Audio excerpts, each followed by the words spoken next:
What if you could take a step back and look at the world?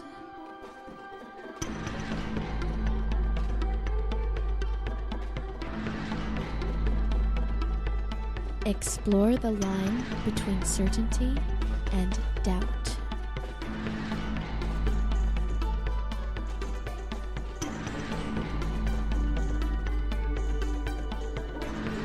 You are listening to the Illumination Hour with your host, Ellen Stallone.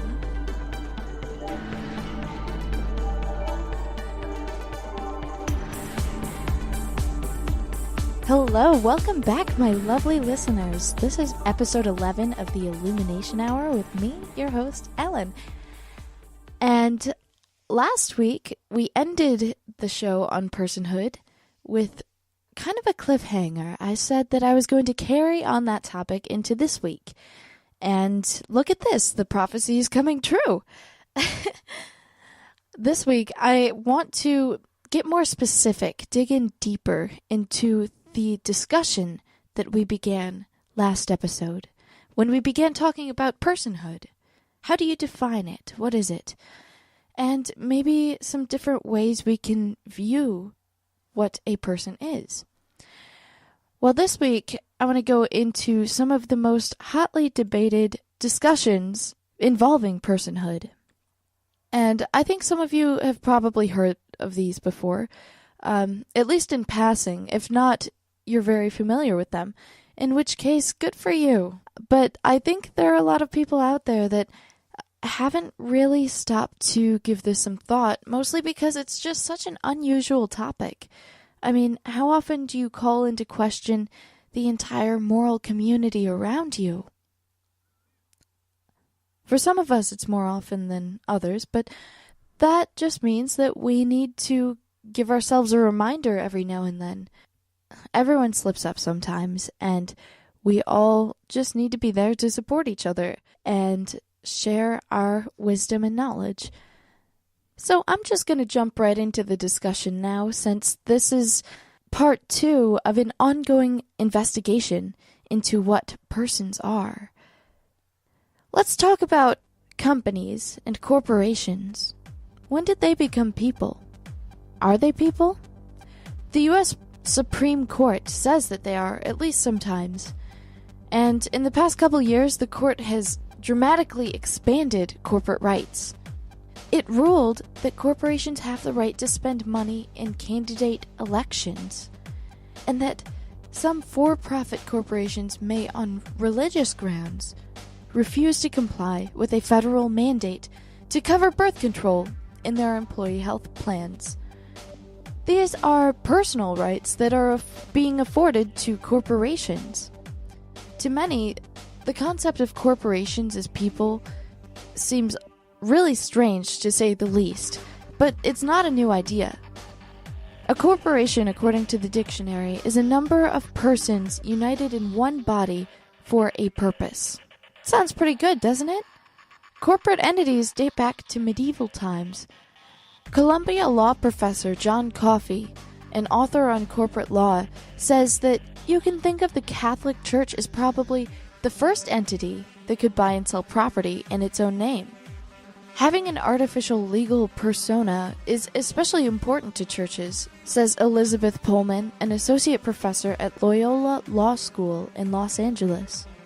Having a corporation would allow people to put property into a collective ownership that could be held with perpetual existence.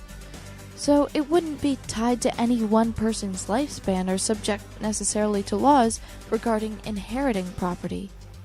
You can see the advantages in some of these agreements that corporations have and the ways that they've been treated by legal precedent over the course of history.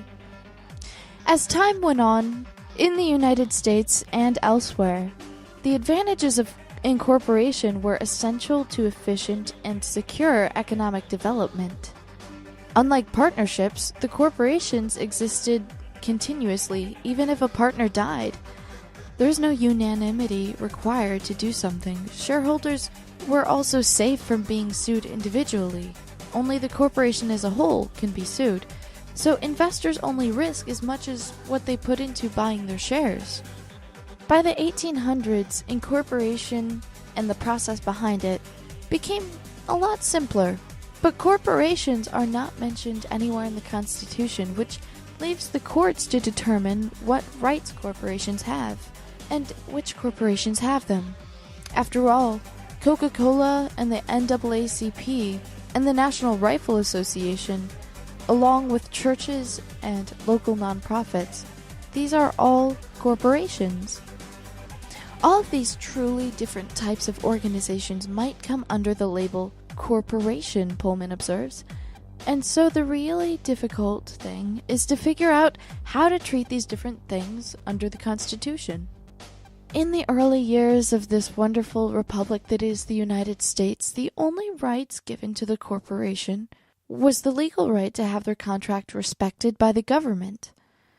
The great industrialization of the United States in the 1800s, however, intensified companies' need to raise money.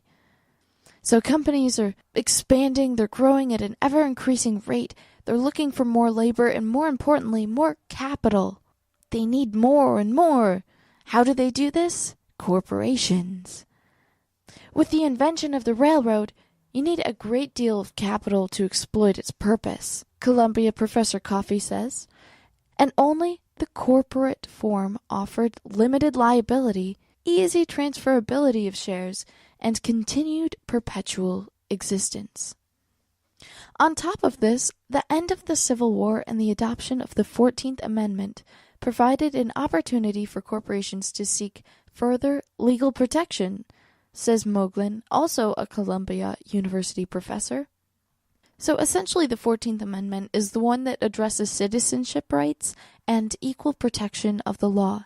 It was proposed in response to issues related to former slaves following the American Civil War. From the moment that 14th Amendment was passed in 1868, lawyers for corporations, particularly railroad companies, wanted to use that 14th Amendment guarantee of equal protection to make sure the states didn't unequally treat corporations, says Moglen. Nobody was talking about extending to corporations the right of free speech back then. What the railroad sought was equal treatment under state tax laws and things like that. They were more concerned about the money side than about the actual right side. The Supreme Court, of course, extended that protection to corporations, and over time also extended some, but not all, of the rights guaranteed to individuals in the Bill of Rights. The court ruled that corporations don't have a right against self-incrimination, for instance, but they're protected by the ban on warrantless search and seizure. Otherwise, as the Cato Institute Ilya Shapiro puts it, the police could storm down the doors of some company and take all their computers and their files. But after 100 years, corporations were not given any constitutional right of political speech. In fact, pretty much the opposite. In 1907, following a corporate corruption scandal involving prior presidential campaigns, Congress passed a law banning corporate involvement in federal election campaigns, which was held firm and steady for a good 70 years. The first crack in that foundation came in a case that involved neither candidate elections nor federal law. In 1978, a sharply divided Supreme Court ruled for the first time that corporations have a First Amendment right to spend money on state ballot initiatives. And so goes our political system. Still, for decades, candidate elections remain free of direct corporate influence under federal law. Supposedly. But what do you think really happens when there's a large conglomeration of persons that have millions and millions of dollars to blow on changing laws in their favor? Do you really think they stay out of politics? Do you really think that elections remain free of corporate influence? In 2010, the Supreme Court's 5-4 First Amendment decision extended to corporations for the first time full rights to spend money as they wish in candidate elections, federal, state, and local. The decision reversed a century of legal understanding. unleashed a flood of campaign cash, and created a crescendo of controversy that continues to build today. Well, don't you think it's fair? Don't you think that our society should question that? Corporations getting into politics? Of course they're going to have much more influence than individuals. It thrilled many in the business community, of course. They were so excited to be able to form and mold new laws with their new politicians and lobbyists by their side. They were horrified campaign reformers and provoked considerable mockery in the comedian class. But there are also serious people on both sides of the issue. Cato's Shapiro sees all corporations, when they spend on political campaigns, as merely associations of like-minded people. Nobody is saying that corporations are living, breathing entities or that they have souls or anything like that, he says. This is about protecting the right of the individuals that associate in this way. Right, so corporations can commit all sorts of fraud as long as they can afford to pay for it. It's okay. Countering that argument are those who say that individuals are perfectly free to give money to candidates with whom they agree and to spend unlimited amounts independently supporting those candidates. They don't need a corporation to express themselves. So why is it then that corporations are allowed to spend money on politics? Oh, because it's money. Obviously, everybody wants the money. It's all about the money. Some critics, like Pullman, see a difference between for-profit and non-profit corporations. A non-profit corporation formed to advance particular political views is one thing, she says. A large for-profit corporation is something else entirely. There's no reason to believe that the people involved, shareholders, employees, even the directors or managers, have come together for an expressive purpose related to anything other than really what the business is doing, she argues. And shareholders and employees, Pullman observes, have no real recourse if they disagree with how corporate money is spent in campaigns. You're just a cog in the system. You can't change the system. And then there is the money is not speech argument. The problem for First Amendment believers arises not because they think corporations shouldn't have rights, so much as they think that money isn't equal to speech. That's true. When it comes to the corporate world, money speaks louder than words. And now constitutional rules are used to strengthen these corporate powers in a way that changes our democracy. That is not how the Supreme Court majority sees their decision, of course. They would never do anything wrong.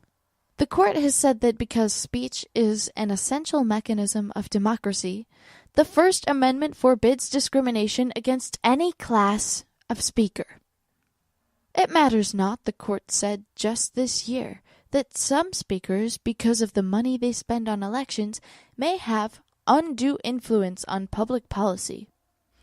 What is important is that the First Amendment protects both speech and speaker, and the ideas that flow from each. Well, that is a very good point, that all people of all classes should be allowed freedom of speech, and that nothing should impede on that. They should be able to say whatever they want. And I'm not saying that it's entirely wrong that corporations give money to political candidates either. I mean, if businesses and individuals are allowed to do that, corporations are just a small step away from that. A small, couple $1 billion away from individuals. The thing is, though, that the whole system with politics, it's just ripe with opportunities for people to become corrupted. And the thing that corrupts people the most, of course, is money. Or maybe it's the greed that makes them chase the money. Either way, this certainly isn't good for any of us, except for those that are working for the corporations and for the political entities that are getting the buyouts.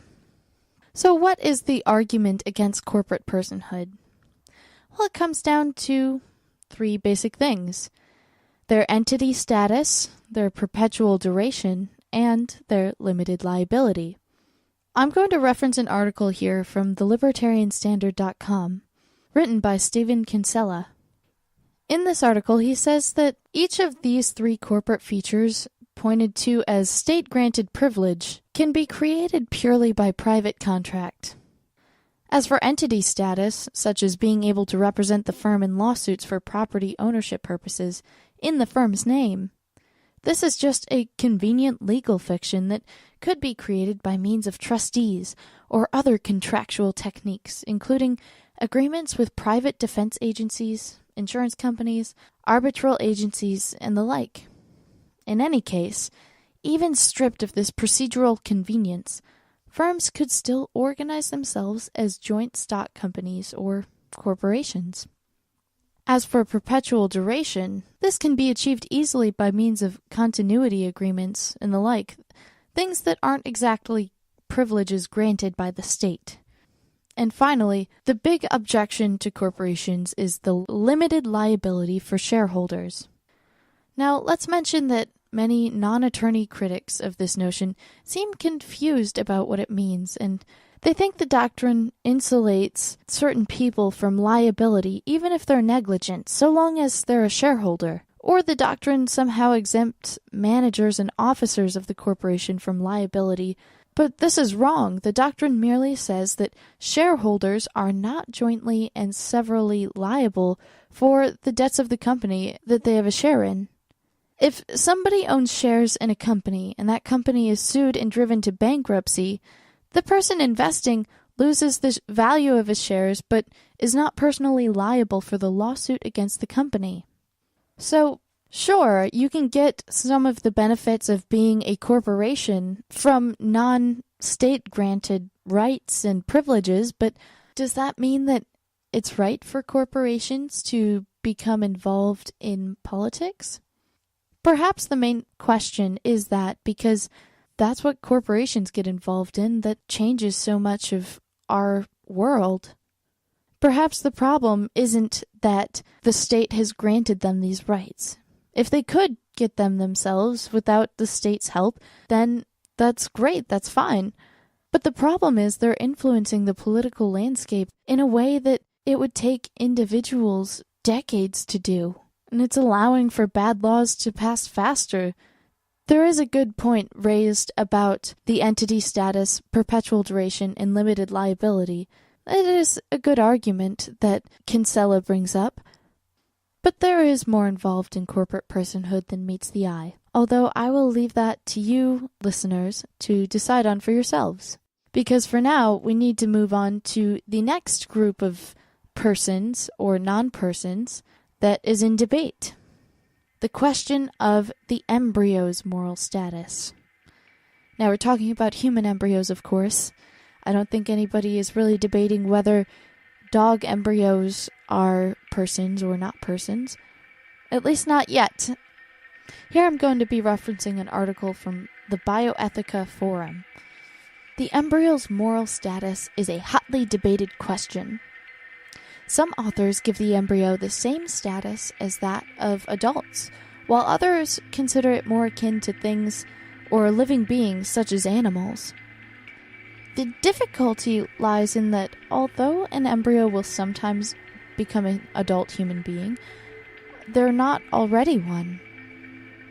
To shed some light on this vexing topic, it is necessary to go back to the notion of moral status and examine the way in which we attribute it to human beings.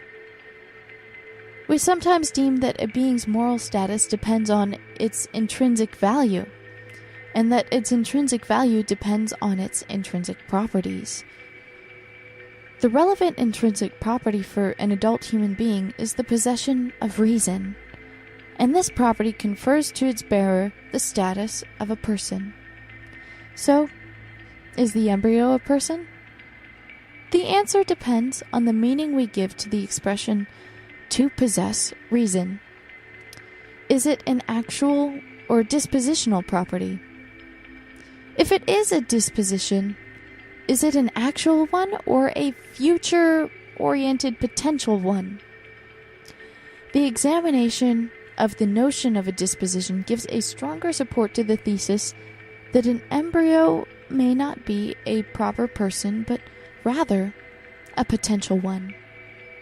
So what is moral status? Well, during the debate on pre-implantation genetic diagnostic in the Swiss parliament, several opponents argued that cells taken from an embryo for testing should be considered equivalent to an embryo, a fully developed proper embryo. The reason they give is that each cell is tortipotent, which is a fancy word meaning it's an immature cell capable of giving rise to any cell type or a complete embryo. So these cells supposedly should be treated as human beings. And as such, the pre-implantation genetic diagnostic thus constitutes an unethical instrumentalization of human beings. But is that really the case? Is such a cell, even one that's capable of growing into an embryo, the moral equivalent of an embryo? And if it is an embryo a kind of entity that is unethical to instrumentalize? According to philosopher Mary Warren, to have moral status is to be morally considerable or to have moral standing. It's to be an entity toward which moral agents have or can have moral obligations. If an entity has moral status, then we may not treat it in just any way we please. So, if an entity doesn't have moral status, we can do whatever we want to it. It's no longer the case if it possesses moral status. As these debates on abortion and embryonic stem cells show, for most people, human embryos do have moral status. If this were not the case, questions about an embryo's fate would not even be raised. However, as these same debates also show, there is no agreement on the kind of moral status the embryo possesses. It's all over the board. So, there are several sorts of moral statuses. How can we describe and determine them? This amounts to asking, what gives moral importance to entities that possess moral status? Well, we can give a simple answer for this. Their moral status depends on certain intrinsic moral properties. Let's go over an example. In our relations with non-human animals, we often ask ourselves how we should treat them and if our attitude toward them should be different from our attitude towards our fellow humans. To answer this question, we point to animals and human beings' different relevant intrinsic properties. These properties are identified on the basis of several things, such as to be in pain, to feel hunger, to be excited or feel fear, or more advanced concepts such as wanting to secure justice. Summarizing the point nicely, to be an astute judge of character, or to be a smug hypocrite. Some of these predicates can be applied to conscious non-persons like dogs, such as feeling pain or hunger or fear, whereas some other more complex things, such as wanting to secure justice or judging character, they presuppose the possession of a conceptual scheme and the capacity to act as a moral agent. This latter capacity is the primary distinguishing feature of personhood. For persons are only conscious entities who can adopt moral attitudes toward moral objects. Now, what I've just stated is the opinion of the article that I'm referencing now. Later on in this episode, I'm going to be talking more about animals and non-humans. Are they persons? How far can that debate take us? Here, I was just referencing a traditional argument between human and non-human, person versus non-person. This is the opinion that's been held for quite a while. So, in short, the moral status of beings depend on what they intrinsically are, respectively, beings with properties sustaining simple feelings and stimuli, and beings with more complex, reasonable capabilities. Entities of this last sort being called persons. So back to the embryo. To outline its moral status, we need to determine its relevant intrinsic properties. What makes it morally important? Some people believe that personhood is linked to the potential to become an adult human being. But is potential a relevant property? Before answering this question, we need to dig a little bit further into the concept of moral status. let's talk about two famous philosophers and their views on personhood, Aquinas and Kant. For Aquinas, a person includes in its meaning the most dignified nature, reason. For Kant, conceptual self-consciousness confers dignity to its bearer and gives him the moral status of a person, that is, of an entity completely different from things, a thing being an entity that we can use as we please. But their agreement ends when they put forth the question of the moral status of entities that are not persons. For Kant, if you are not a person, you are a thing. An entity can be instrumentalized without restraint, although cruelty to animals is prohibited on different grounds. For Aquinas, there exists a continuum of status following the scale of beings: minerals, plants, animals, human beings, angels, and God. For our topic, this difference is not so important, because when we ask what the moral status of the embryo is, what we want to know is if this entity has the status of a person or not. We want to know whether we must treat it like you and me. Since an embryo develops naturally into a person, the question should be reworded to something like, when does a person begin? So, is an embryo a person? If it is, it must possess somehow some relevant kind of rationality. There are three main answers to this question, typical of three doctrines: actualism, dispositionalism, and capabilism. So, let's say the relevant property for personhood here is rationality. For actualism, a person begins as soon as she puts rationality into practice, and as long as she continues to use rationality.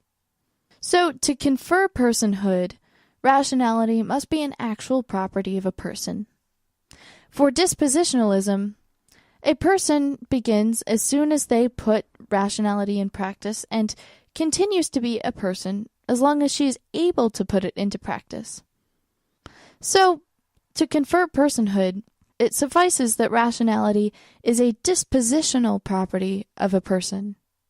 For capabilism, a person begins even before they have put rationality into practice, inasmuch as they possess the capability to put it into practice later. So, to confer personhood, it suffices that a person have a capability to be rational, a dispositional, future-oriented property. So let's talk about these a little bit. For actualism, an embryo cannot be a person because it can't manifest any sign of rationality. I mean, it's just an embryo. This position, however, does not stand against objections because it implies that each time we fall asleep, we lose our status as a person. For dispositionalism, we don't lose rationality when asleep because it's a dispositional property, a property that behaves in a certain manner when placed in certain circumstances. So soon we will again begin to reason when awake. However, a person is only a person if they've already put rationality into practice. So a human being is a person as soon as they show any sign of rationality, but not before. Tristan Engelhardt is a proponent of dispositionalism because he claims that not all humans are persons. Not all humans are self-conscious, rational, and able to conceive of the possibility of blaming and praising. Fetuses, infants, and the profoundly mentally retarded and the hopelessly comatose provide examples of human non-persons. That's an interesting viewpoint, one worth consideration. Capabilism goes beyond this and denies that rationality must have already been actualized for anyone to be a person. In this view, a human being is a rational entity as soon as they possess the capability for it. Even if they can't immediately manifest it, it's only because they need maturation in order to do so.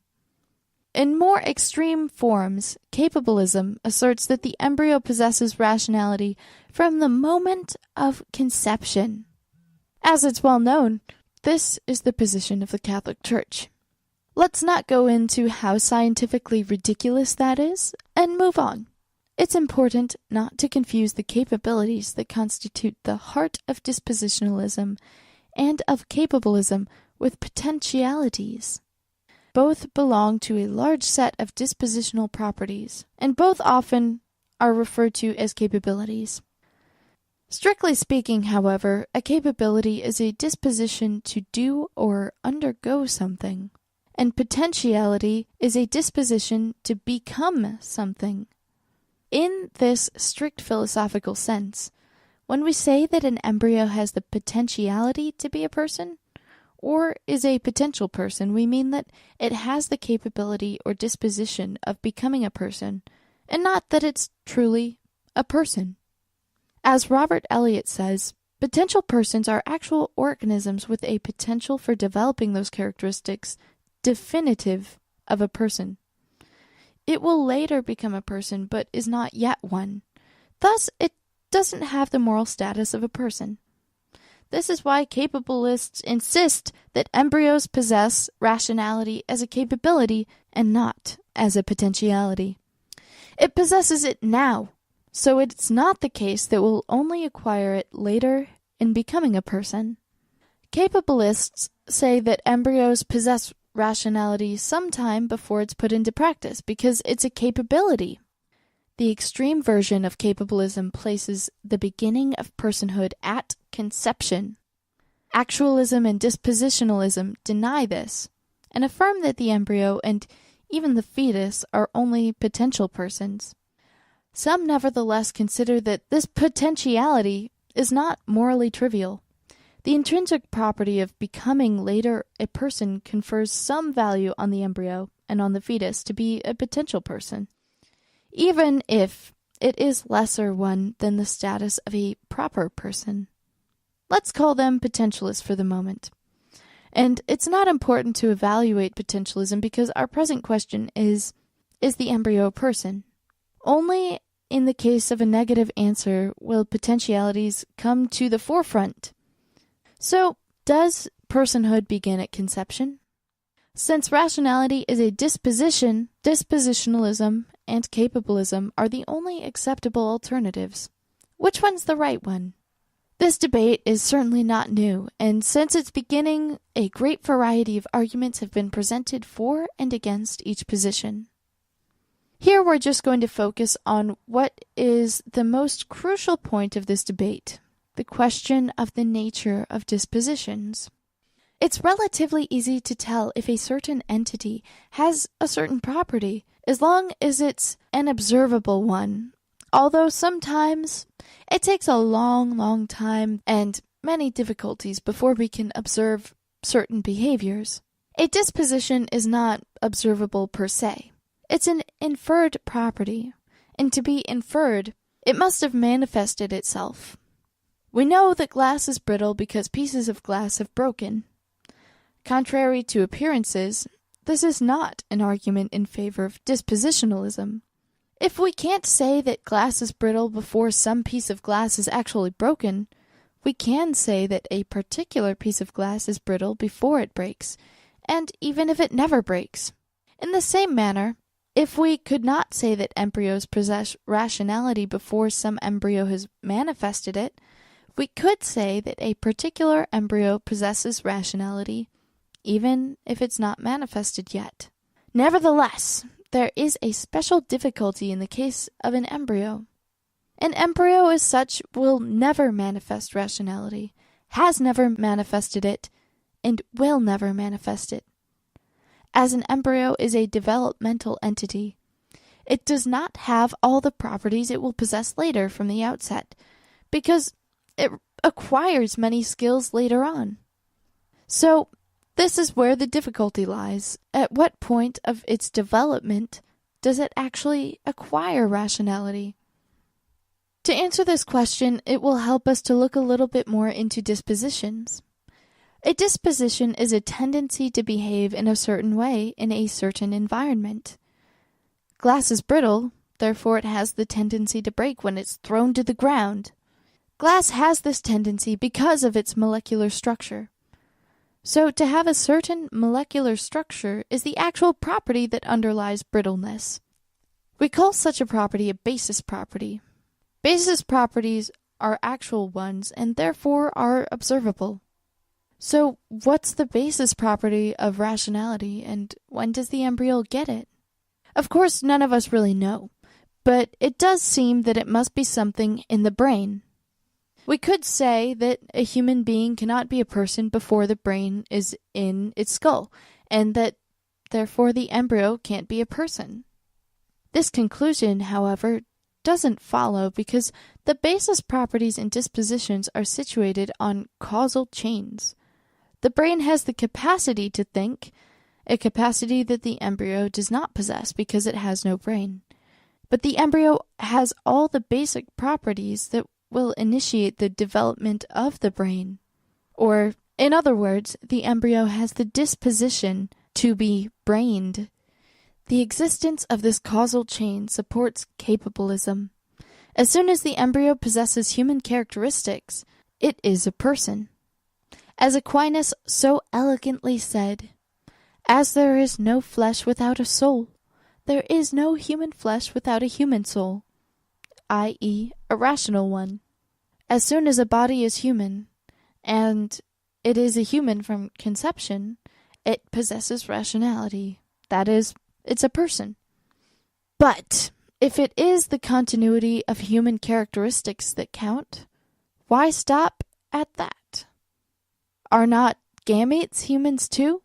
Of course they are, but they're not human beings. And to be a person is to be a human being, or more precisely, a human individual. On its face, this answer seems to be a good one, and apparently it strongly supports capabilism. In reality, however, it is fatal to this position. We have good reason to doubt the individuality of the early embryo. What is it to be an individual? Is it to be indivisible? An individual dies when it suffers division, but the early embryo does not die when it divides. It twins. Some strategies have been proposed to avoid this conclusion. One claims that before twinning, the embryo is an individual different from the two twins. A third one, which disappears or dies when the other two come into existence. A second one proposes that the original embryo could simply develop twice. So both twins were one embryo during their earlier developmental stages, and at some point started developing in separation from each other. A kind of soft death, or alternately of cloning. A third way out claims that when an embryo twins, it's not the case that it is dividing, but that it's losing some of its matter, a cluster of cells. Since the separate cell cluster is capable of forming another person, it is informed once divided by a newly created rational soul. Religious metaphysics apart, these three claims are desperate moves. They resort to very peculiar capabilities, more characteristic of plants than of human beings. It's more true to the facts that a multicellular entity capable of growing into a person is not an individual, and therefore not a person, especially since removing an embryo from its host or mother kills it. It can't exist on its own. It is not an individual. This exploration of dispositions gives us some good reasons to think that embryos are not people. They don't have full moral status. Therefore, dispositionalism seems to be a more reasonable position. So, how can we conclude this argument? What, then, is an embryo's moral status? In passing, it's been said that an embryo is a potential person, because it will develop into a person if nothing prevents it, so an embryo has the moral status of a potential person. So how does this translate into moral importance? Some authors think that it doesn't translate into any. Remember, for Kant and his followers, if you are not a person, you're a thing, an entity that is outside the moral community. it's probably not an acceptable position, as we can see with the case of other entities that are non-persons, like animals. It therefore seems reasonable to state that an embryo has the moral importance of an entity that will become a person. But what is that? It's not easy to say, but a general answer can still be given to practical dilemmas. When human interests are in conflict with non-human interests, we must perform a weighing of these interests. Living beings have an interest to live and develop. Sometimes our interests thwart those interests. In such cases, we have to weigh them. So what do you think of that, listeners? Do you believe that? Do you not? Hopefully this brings up some relevant questions as far as where personhood begins. Perhaps it doesn't matter when it comes to embryos, because even if an embryo is a person from the moment of conception, let's say, does that mean that it has more rights as a person than its mother does? What's the most relevant piece of information in that case? There's no way that I can settle this debate for everyone satisfactorily, so I think that it's better if I just leave it there with the debate staying open to all of you and move on to the next set of debates that we have to face, which is the moral status of animals. Here I'll be reading an article from the Journal of Evolution and Technology. Decisions regarding the attribution of personhood to non-human animals have implications not only for the rights held by a particular species, but also for the moral obligations of humans as moral agents. Since humans decide which species are accorded moral standing, because we, after all, are on top of the food chain, we need to be aware of our own vested interests in where the boundaries of duty are drawn. This paper argues that simple determination of moral standing is not sufficient to induce relevant changes in moral behavior. It examines 6 problems that emerge for us in determining the personhood of non-human animals, identifying which capacities we believe to be morally relevant, separating the identification of capacities from the duty of consequences, designing appropriate methodologies for assessing morally relevant capacities in non-human animals, identifying relevant claim rights for non-human animals, resolving competing moral interests among species and between non-humans and humans, and ensuring appropriate moral behavior. The conclusion of this examination is that we have a long way to go in order to be consistent in our moral behavior. Hidden in discussions of personhood is a vested interest that is seldom acknowledged. If we attribute moral standing to a group or class of non-human animals, we create accompanying moral obligations for ourselves as humans. The concepts of morality with which we are dealing are human concepts, not species-neutral ones. Moral considerability in the context of non-human personhood is asymmetrical in that non-human animals may have moral claims on humans without humans having reciprocal claims on them. Discussions of personhood are not about who is a moral agent. By definition, humans are. Rather, any exploration of moral standing which underlies personhood is an examination of the boundaries of our moral duties to other entities, not of theirs to us. So why do we need to accept or impose any restrictions on our actions? Is the ascription of moral standing to various non-human animals enough to discharge our ethical responsibilities to those other species, or does actual behavior change need to follow? Our understanding of what constitutes personhood in non-human animals determines whether or not we attribute moral standing to those animals, which in turn shapes or should shape our behavior towards that class of animals. Both our ethics and our legal system are based on notions of moral standing, distinguishing between 2 primary categories: persons with intrinsic value and due our respect, and things available for our use without regard to their interests or preferences. We apply different standards of conduct and censure to ourselves and others if we believe that we're interacting with a thing, an entity with no moral standing, or with a person, an entity with moral standing. So being a person, or personhood, becomes about having moral status.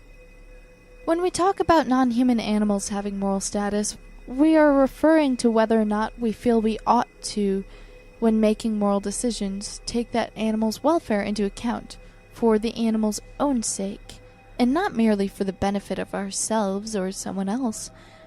Acting unjustifiably against the interests of an animal with moral standings so as to cause harm to that animal is considered both wrong and as wrongdoing the animal.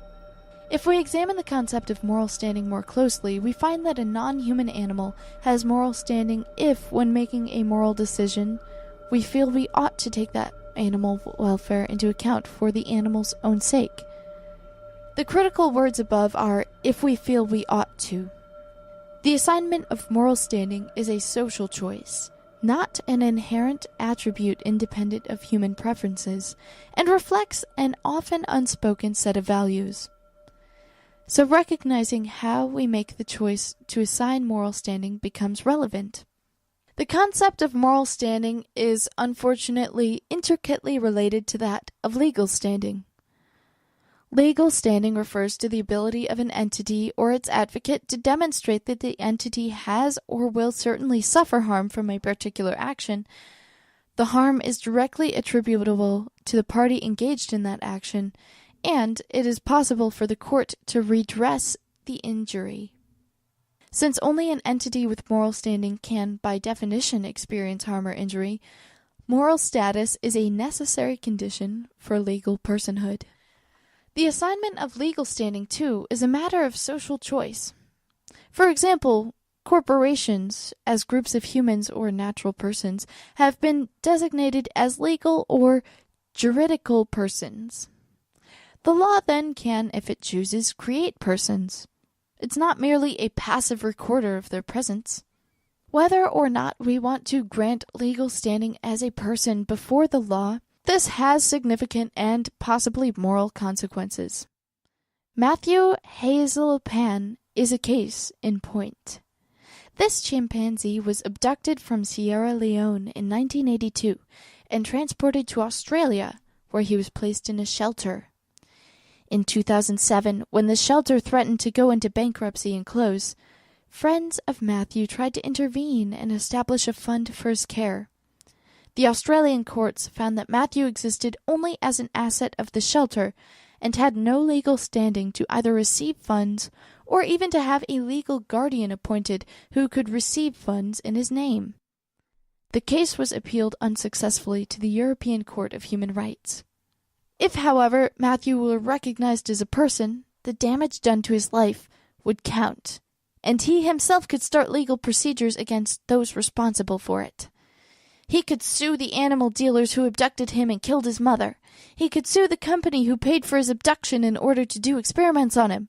And he could sue the government of those countries who gave permits for his abduction or for those experiments. All those are responsible for his situation, and all those should therefore be held liable to undo the damages as best they can. Of course, these are not my viewpoints, but this was said in defense of Matthew. Based on all of the scientific evidence available regarding the complex cognitive functioning and emotional intelligence of chimpanzees, Matthew qualifies for moral standing and hence for personhood. However, he faces an uncertain future because his status has not been acknowledged. I don't think I would want to acknowledge Matthew's status as a person if he were threatening to sue everything and everyone. I don't think that's a good reason for animals to be seen as persons so that they can sue those that have done wrong to them. I think that a good reason for animals to be seen as persons is because animals are living entities with a capacity to reason. So the matter of moral standing and personhood is not simply philosophical. There are life-altering consequences. A non-human animal with moral standing is automatically a rights holder, or a possessor of certain inalienable rights. By inalienable, we mean that rights cannot be given or taken away, though even with other humans, they are all too often ignored. When we think about the possible rights of animals, we're preliminarily concerned with negative rights or claim rights. Otherwise, rights that automatically impose a duty on humans to refrain from acting in a manner that would violate that right. So, what might those claims be? Again, we humans are the ones who would define them, and they might include things like the freedom from the threat of unnatural death, such as hunting or research, freedom from slavery or being owned by another, freedom from kidnapping, torture or experimentation, freedom from servitude or inhumane treatment, and freedom to live in their own natural habitat. In the context of legal rights, the first four rights listed above are encompassed in the concepts of bodily liberty and bodily integrity. Whether we would want to accord such rights for our companion animals is an illustration of how intertwined our duties as moral agents and our vested interests can become. As a human race, we've been gradually broadening who we would consider to be persons with moral standing, such as groups or classes of entities with rights towards whom we have a moral duty or obligation. We generally consider all humans to be persons with moral standing, though that's not true in terms of treatment of the 29.8 million humans currently enslaved around the world. We also have a category of entities that we generally agree are things, such as rocks, shoes, cars. But there is a vast middle ground in which various scientists and philosophers have offered different definitions and framework for defining personhood. The boundary between person and thing is not all that clear-cut. Instead, we experience what phenomenologists refer to as fuzzy sets, or sort of a gray middle area of gradual transition from things to persons. Zadeh, who originated the fuzzy set concept, indicated that such a framework provides a natural way of dealing with problems in which the source of imprecision is the absence of sharply defined criteria of class membership. When we choose to place the boundary line between species classified as persons, to whom we owe a moral duty, and those to whom we don't, is very inconsistent, and is often influenced by values or vested interests. In addition, we are being confronted with a growing set of scientific writings on the unsuspected capacities of a wide range of species. Bekoff has summarized research demonstrating sentience not only in mammals, but also in animals as diverse as ants, spiders, bees, chickens, birds, fish, and octopuses. I don't know if I would believe the thing about the hive-minded creatures like ants and bees having sentience, but this is all still quite skeptical and in the first earliest stages of study, at least for some species. Denayer expands the list to include a range of invertebrates such as crustaceans, insects, and even flatworms. She concludes that there's strong evidence that all creatures who possess a brain are sentient, and growing evidence that all creatures with a nervous system are sentient. Evolution would be inexplicably discontinuous if only humans, only mammals, or only vertebrates could suffer. Again, this brings to question sentience. Does it depend solely on the capacity of a being to suffer, or is it more than that? Embedded in the scholarly literature, though not always explicitly acknowledged, are at least 6 problems related to that fuzzy area. These can all call into question whether the simple designation of moral standing is sufficient to result both in identifying all those with whom we have a moral duty and in ensuring that claim rights are not violated. The first problem is identifying morally relevant capacities. We humans have been accustomed to considering ourselves unique among species, differentiated by our rationality or complex cognitive abilities. Since researchers began demonstrating that other species, particularly chimpanzees, elephants, dolphins, and whales, are also intelligent as well as self-aware, various writers have suggested candidate capacities that could distinguish humans from non-humans. De Grazia has argued that personhood is a cluster concept that serves as a summary placeholder for other concepts such as moral agency, autonomy, the capacity for intentional action, rationality, self-awareness, sociability, and linguistic ability. So, are these the necessary and sufficient morally relevant capabilities? Is linguistic ability, for example, constrained to a language spoken or understood by humans, or is it species-dependent? Could it be a chemically or color-based language rather than an oral or manual-based one? Could that language exist in a visual or auditory spectrum outside of the ability of humans' usual capacity to detect? Taylor has proposed that where it is more than simply a synonym for human being or person, figures primarily in moral and legal discourse. A person is a being with a certain moral status, a bearer of rights, but underlying that moral status is, as its condition, certain capacity. A person is a being who has a sense of self, has a notion of the future and the past, and can hold values, make choices. In short, they can adopt life plans. At least a person must be the kind of being who is in principle capable of all this, however damaged those capacities may be in practice.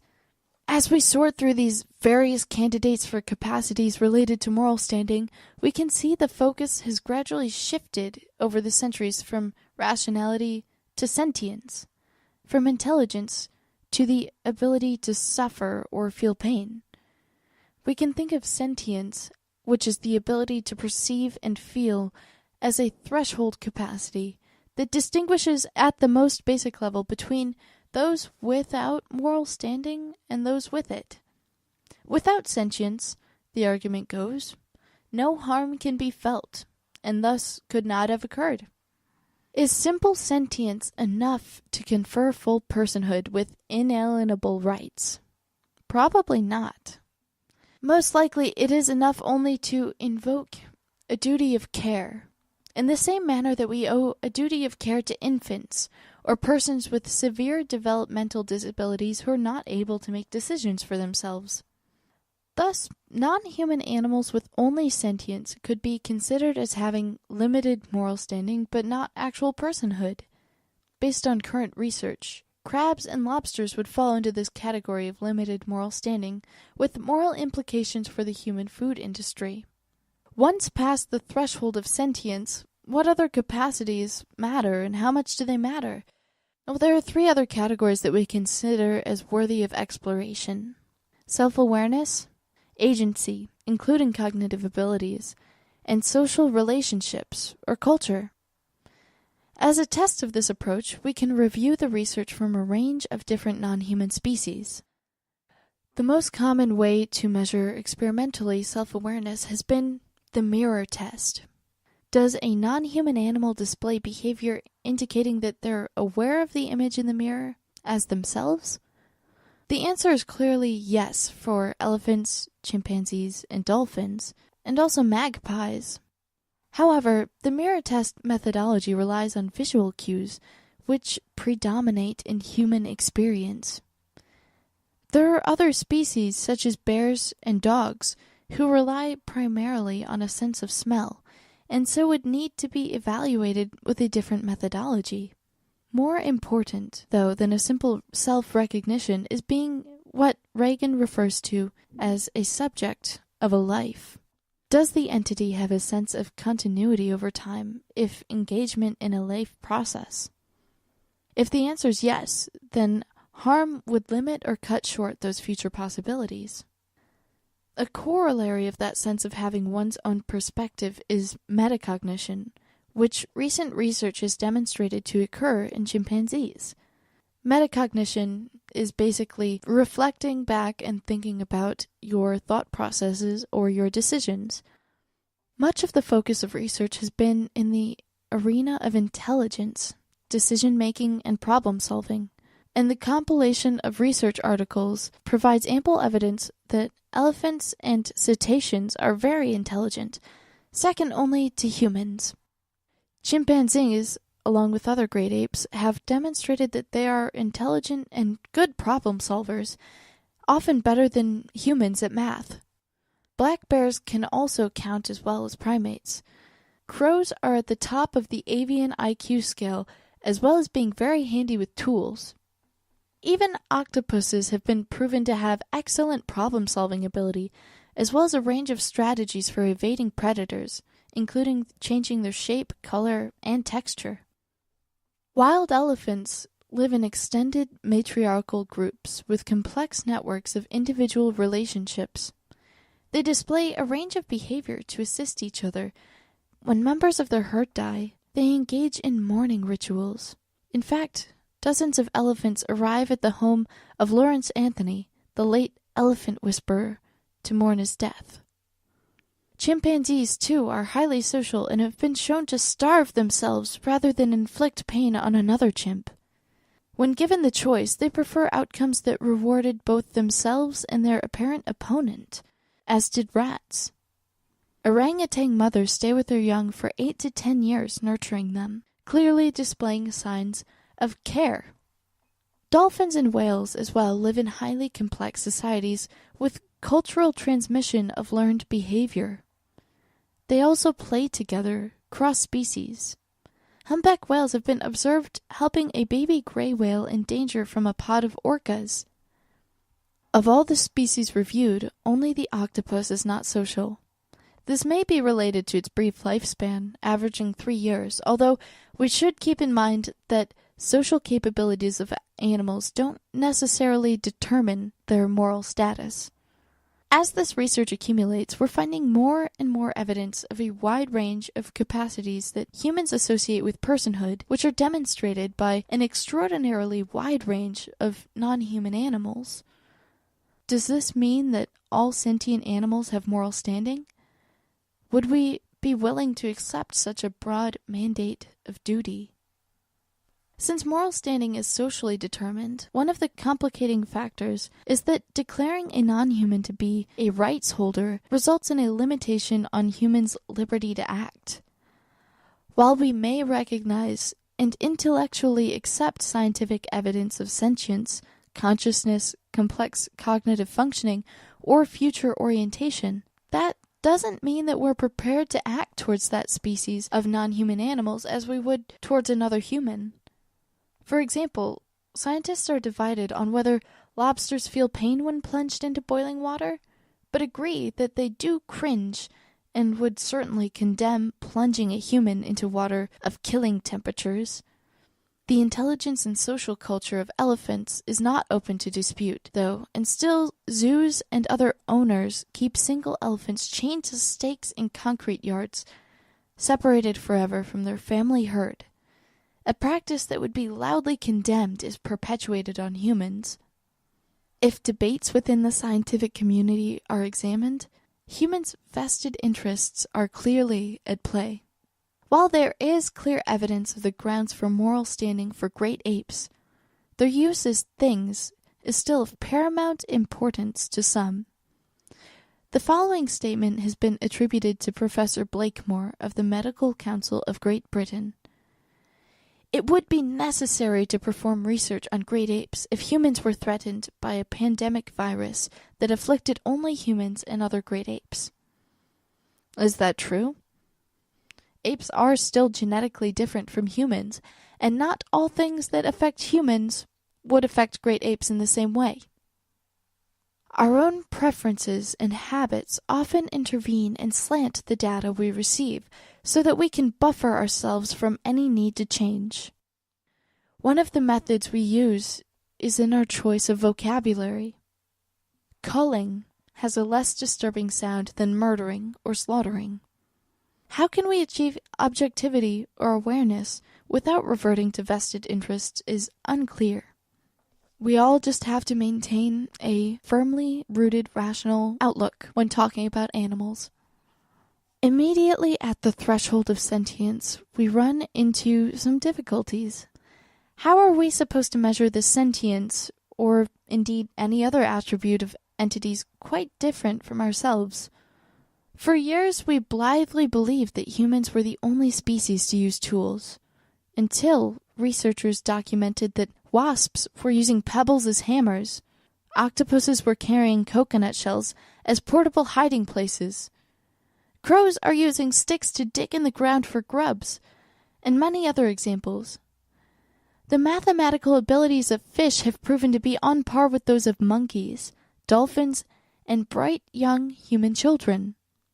It's easy to anthropomorphize and miss what is actually occurring. The 2012 Cambridge Declaration on Consciousness addressed some human biases. Young human and non-human animals without neocortices retain these brain-mind functions.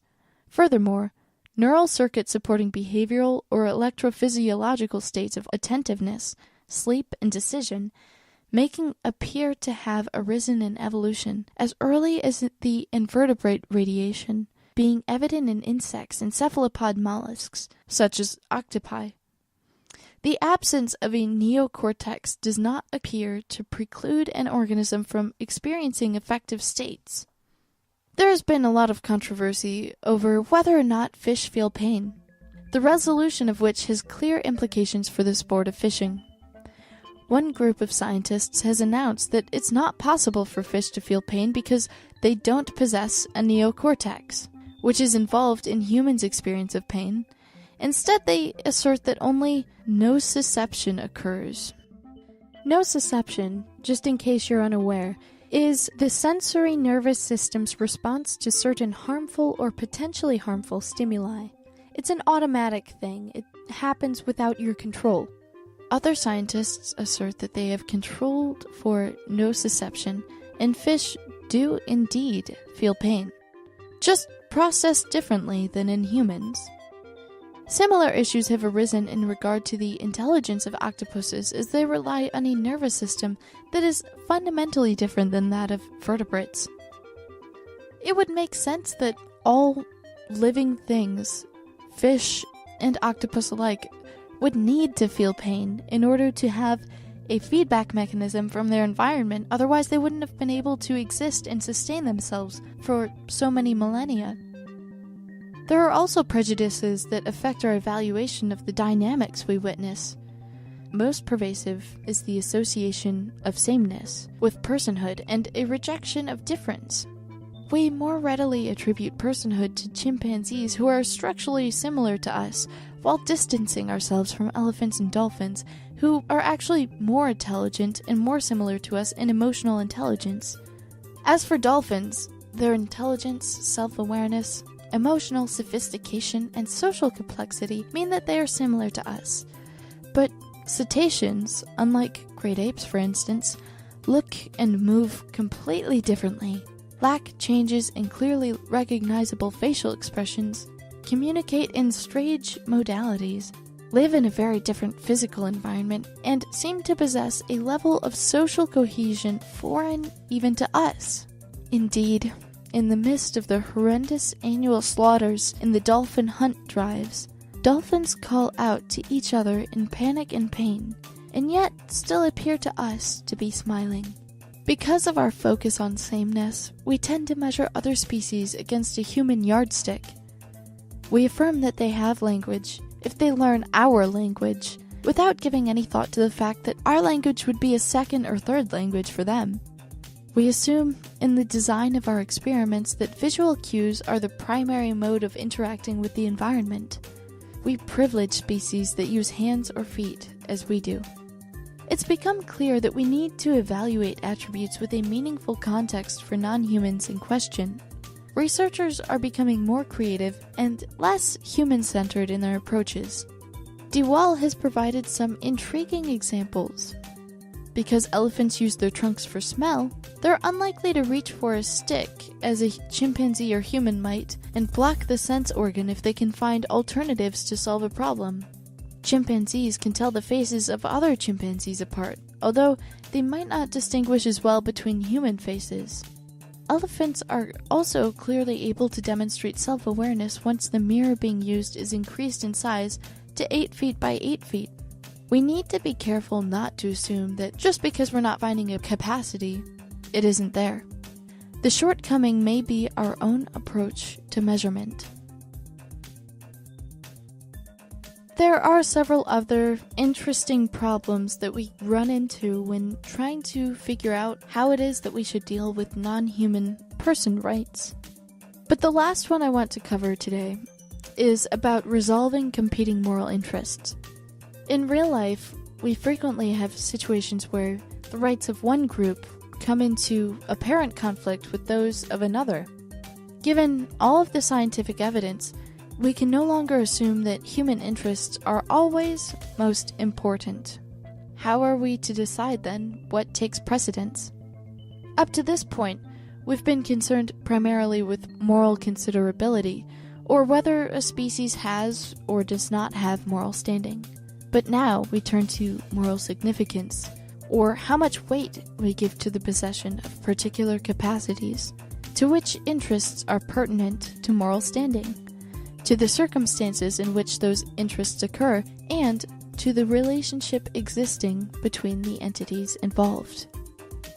While a detailed examination of how we might value different interests or weigh relationships can be useful, we can point out that these choices are based on our own value hierarchy, and they're intricately bound up with our vested interests. In general, as moral agents, we are expected to ensure that of all interests to be considered, more are satisfied than frustrated. The fact that non-human animals can make moral claims on us does not in itself indicate how such claims are to be assessed, and conflicting claims adjudicated. Being morally considerable is like showing up on a moral radar screen. How strong the signal is or where it's located on the screen are separate questions. Competing moral interests can occur between any species. In fact, all species compete for resources such as space, food, and water. Most troubling for us are the conflicts between humans and non-human animals. We all know that humans like to destroy the natural ecosystems around the world, as in the Amazon rainforest currently is being completely decimated in order to plant one particular type of crop that will be useful for us, but in fact will be destroying the habitat of millions of animals. In this sense, humans are extremely invested in their own interests and not those of other animals. Crows, for example, are clearly deserving of moral standing based on their intelligence and self-awareness, yet they're an opportunistic species and are generally regarded as a nuisance animal. In the U.S., crows are protected as migratory birds, and several species have been listed as endangered. This has not prevented individuals and communities from launching campaigns to confine, kill, poison, immobilize, or harass crows. These questions bring us up against our values. How would we ever decide to privilege a non-human species over humans? Would we ever privilege a non-human species over humans? Highly doubtful. We're far too egocentric for that. But would we ever treat other species of non-human animals with an equal amount of respect for their space as we do with humans? Would there be a reason to? How do we judge ourselves as sentient beings? Is it how successful we are as a species, or is it how we treat those around us that are perhaps less capable, though can feel and experience along with us? Perhaps we don't have an evolutionary responsibility to those animals around us only because we're more intelligent, but perhaps we do owe them a bit of respect, seeing as it takes effort to exist. You're not just born into this world and you go on living for as long as possible until someone or something kills you. It takes work. It takes courage and skill. You have to find food and find ways of solving problems around you regarding survival and reproduction. This involves a whole cascade of thoughts, of challenges, of judgments. And perhaps some species are quite sphexish, but perhaps some species are more creative. If so, Perhaps we have things that we could learn from these species. Or maybe we could work with them in such a way as to learn about them, thus giving us more to reflect on about ourselves. Whatever the case may be, I hope you've enjoyed the show this week. Thank you for tuning in, everyone. This has been the Illumination Hour. See you next week.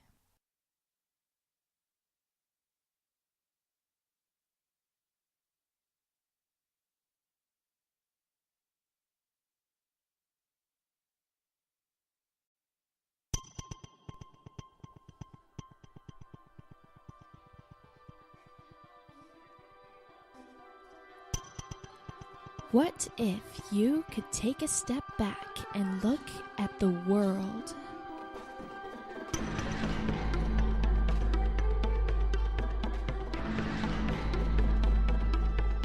Explore the line between certainty and doubt.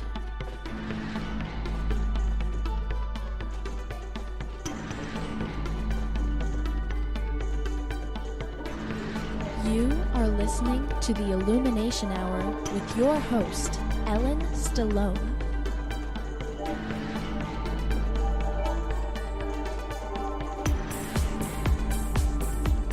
Hello, welcome back, my lovely listeners. This is episode 11 of the Illumination Hour with me, your host, Ellen. And last week, we ended the show on personhood with kind of a cliffhanger. I said that I was going to carry on that topic into this week. And look at this, the prophecy is coming true. This week, I want to get more specific, dig in deeper into the discussion that we began last episode, when we began talking about personhood. How do you define it? What is it? And maybe some different ways we can view what a person is. Well, this week, I want to go into some of the most hotly debated discussions involving personhood. And I think some of you have probably heard of these before. In one body for a purpose. Sounds pretty good, doesn't it? Corporate entities date back to medieval times. Columbia law professor John Coffey, an author on corporate law, says that you can think of the Catholic Church as probably the first entity that could buy and sell property in its own name. Having an artificial legal persona is especially important to churches, says Elizabeth Pullman, an associate professor at Loyola Law School in Los Angeles. Having a corporation would allow people to put property into a collective ownership that could be held with perpetual existence. So it wouldn't be tied to any one person's lifespan or subject necessarily to laws regarding inheriting property. You can see the advantages in some of these agreements that corporations have and the ways that they've been treated by legal precedent over the course of history. As time went on, in the United States and elsewhere, the advantages of incorporation were essential to efficient and secure economic development. Unlike partnerships, the corporations existed continuously even if a partner died. There's no unanimity required to do something. Shareholders were also safe from being sued individually. Only the corporation as a whole can be sued. So investors only risk as much as what they put into buying their shares. By the 1800s, incorporation and the process behind it became a lot simpler. But corporations are not mentioned anywhere in the Constitution, which leaves the courts to determine what rights corporations are slaves following the American Civil War. From the moment that 14th Amendment was passed in 1868, lawyers for corporations, particularly railroad companies, wanted to use that 14th Amendment guarantee of equal protection to make sure the states didn't unequally treat corporations, says Moglen. Nobody was talking about extending to corporations the right of free speech back then. What the railroad sought was equal treatment under state tax laws and things like that. They were more concerned about the money side than about the actual right side. The Supreme Court, of course, extended that protection to corporations. and over time also extended some, but not all, of the rights guaranteed to individuals in the Bill of Rights.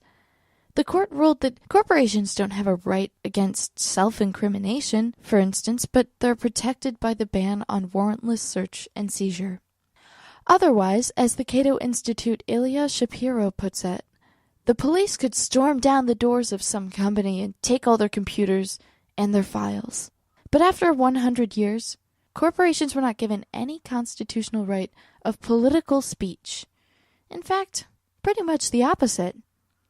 In 1907, following a corporate corruption scandal involving prior presidential campaigns, Congress passed a law banning corporate involvement in federal election campaigns, which was held firm and steady for a good 70 years. The first crack in that foundation came in a case that involved neither candidate elections nor federal law.